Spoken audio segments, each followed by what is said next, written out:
Dan saya kenapa undang kepala desa semua? Kepala desa jangan wenang-wenang. Kepala desa jangan wenang-wenang. Mengganti perangkat desa kalau dia sendirinya mengajukan untuk diberhentikan. Betul?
Nah, ini ada aturan mainnya, Pak.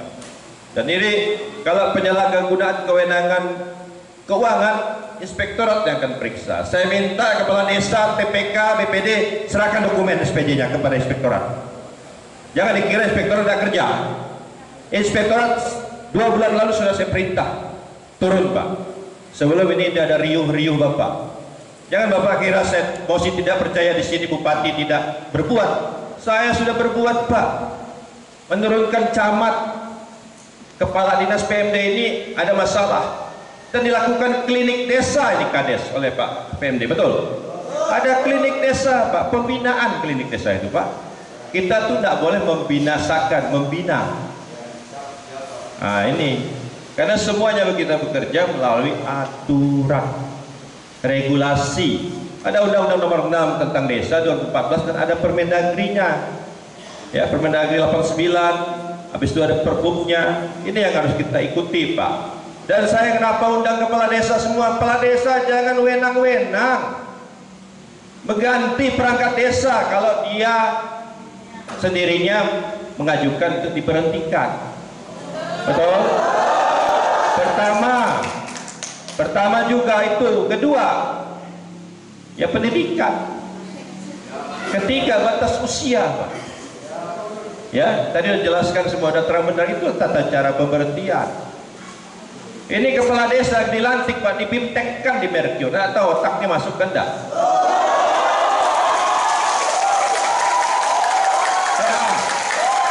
Saya tegas, Pak, saya tidak pernah pilih-pilih kepala desa. Saya berhentikan, Pak, tetapi aturan. Dan ini harus pertama dibuat peringatan pertama, Pak, baru dicatat itu. Dan saya minta itu untuk memberikan dokumen-dokumen, karena Pak Irfan tidak dapat dokumen SPJ. Kalau dia ada kekurangan volume, dia harus selesaikan, Pak. Itu, Pak, kita ada kerjasama Kejaksaan Agung.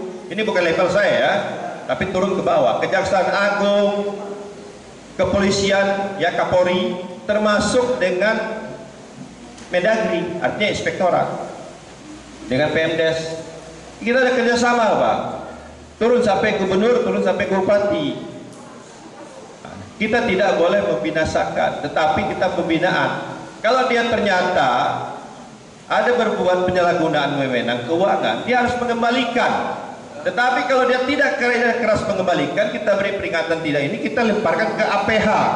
APH yang menyelesaikannya, Pak. Masuklah dia ke maba.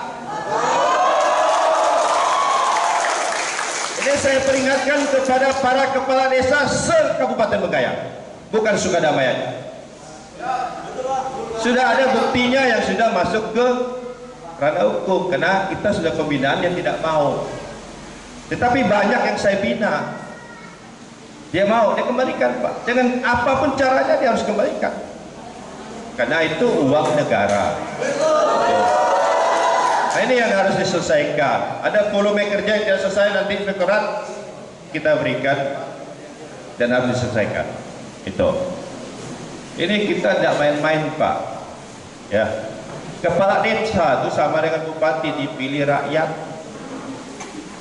Kalau Bapak tidak suka dengan dia lagi, jangan pilih gitu. Termasuk bupati jangan dipilih kalau tidak suka. Itu cara menghukumnya, Pak. Itu. Begitu caranya, Pak. Tidak susah-susah, Pak. Dewan, kalau tidak baik jangan pilih. Ada susahnya.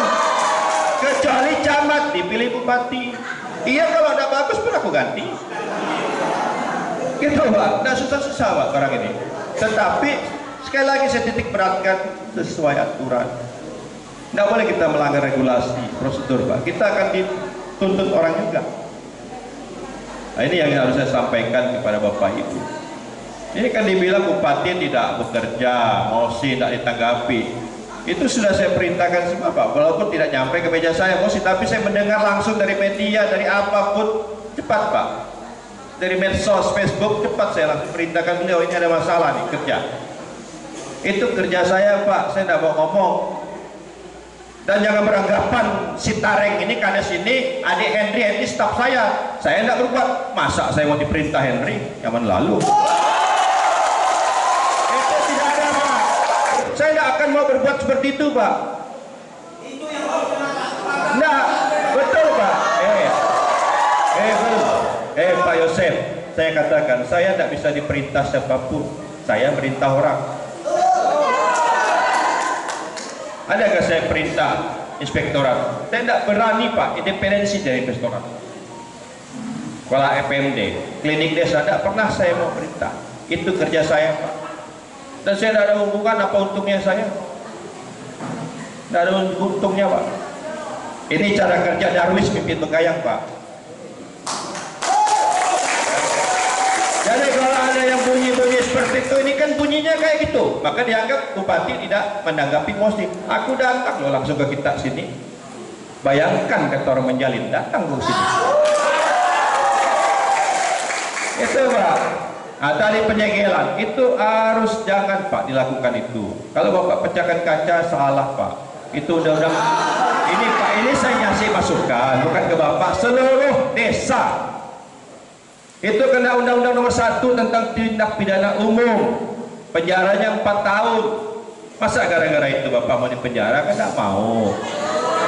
Ya, ibu-ibu ya, ibu-ibu ini manis-manis, kita cantik nih. Nah, gitu, Bu. Jadi kita berbuat dengan cara inilah, cara kita bermediasi. Saya kan percayakan ini camat. Makanya saya minta, Pak, ini harus kembalikan penjaringan ulang untuk perangkat desa sesuai aturan. Kesimpulannya, penjaringan untuk perangkat desa secara aturan.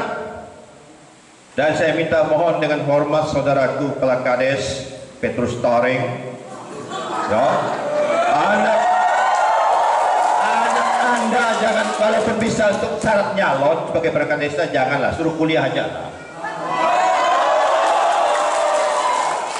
Aku ya anakku nak kujuruh kepala dinas karena memang tidak boleh. Istriku, anak buah Pak ini kasih istriku. Masa aku jadikan kepala dinas? Karena turunkan aku. Nah itu, Pak, jangan, Pak, walaupun dia bisa secara aturan. Aku minta juga fair kayak gitu, ya. Kalau anak kau yang kecil pun kau jadikan perangkat desa, masih banyak kerja lain. Ya. Ini saya minta juga dalam penjaringan itu kalau ada coret. Ini independensi namanya. Dan ini harus dibuat siapapun, dalam hal apapun, dalam kegiatan apapun. Itu sudah masuk dalam ranah kolusi.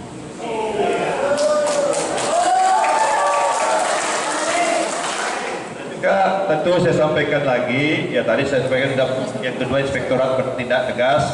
Tadi penjaringan ulang, peringatan pertama harus dilakukan, dan saya minta penyegelan ini dilakukan juga untuk dibuka dengan adat. Dan saya minta kepolisian ditarik kembali, ya, kalau ada masalah hukum. Karena kita cari solusi. Kita ini mencari solusi. Biarkan tim ini bekerja. Itu Pak. Apapun tetap semuanya keputusan tidak ada bisa memuaskan. Ya. Dan perihal pembangunan saya juga akan berbuat tempat Bapak Ibu. Tidak perlu Bapak Ibu tanya ke forum ini, saya sudah kerjakan itu Pak. Karena kita membangun dari Siding sampai Pulau Lembutan. Gitu. Dan saya baru 2 tahun menjabat. APBD kita baru 1,2 T. Mandatory spendingnya sudah habis tuh. 20% untuk pendidikan, 10% untuk kesehatan, 10,3% untuk desa. Dan juga untuk teman-teman DPRD. Baru sisanya untuk ke pegawai negeri. Jadi itu Pak. Tetapi kita usulkan jalan Bapak itu Simpang Sejali sampai Penaban untuk ke Inpres. Mudah-mudahan Bapak Presiden ada Inpres di situ. Ini Pak, tetapi tahun ini saya sudah ada memberikan dana untuk karya bakti TNI di jalan itu. Nah, jadi kalau dibilang berbuat kita bagi-bagi Pak. Saya nanti pro ke Bapak. Ini udah marah saya, kampungnya belum ke ABCD paketnya kan, jembatan nyapu roboh. Jadi ini pandai-pandai kita Pak. Kita tetap tidak mungkin pemimpin itu tidak mikirkan rakyatnya. Ya, jadi kita pandai-pandai kita bagi, dan saya tidak pernah memilih-milih Pak. Milih ini kampung ini menang, kampung ini kalah, enggak. Itu dalam hukum saya tidak ada. Selama ada duit saya bangun. Gitu. Selama ada duit saya bangun. Dan itu memang akses masyarakat. Saya membangun dari desa Pak. Saya membangun dari desa. Dan saya juga satu sama dengan gubernur, presiden, kita membangun dari desa. Selaras. Karena saya berpikiran kalau desa dibangun, dia akan, kecamatannya akan maju. Secara otomatis juga kabupaten juga akan maju. Itu Pak. Makanya kita akan keroyokan, bukan hanya berharap kepada dana desa membangun, tetapi keroyokan para OPD, OPD PUPR, apa kerja dia, OPD Perkimilha, apa kerja dia, kesehatan, pendidikan, seperti itu Pak. Kalau kita hanya mengandalkan Kades, tidak dapat. Cita-cita itu tadi tidak dapat. Ke depan dengan misi saya kelima, bagaimana menjadikan desa itu smart. Bukan smart artinya pintar, desa itu maju. Maka di era saya Pak, saya sudah sampaikan ke Kepala Kadis, tidak boleh ada lagi desa tertinggal. Puji Tuhan, tahun ini kita ada desa tertinggal. Tetapi kalau kepala desa masih mau jadi desa tertinggal, aku buat dia tertinggal. Tidak aku bangun-bangun dia. Begitu juga kita mau ke depan jangan ada lagi desa berkembang.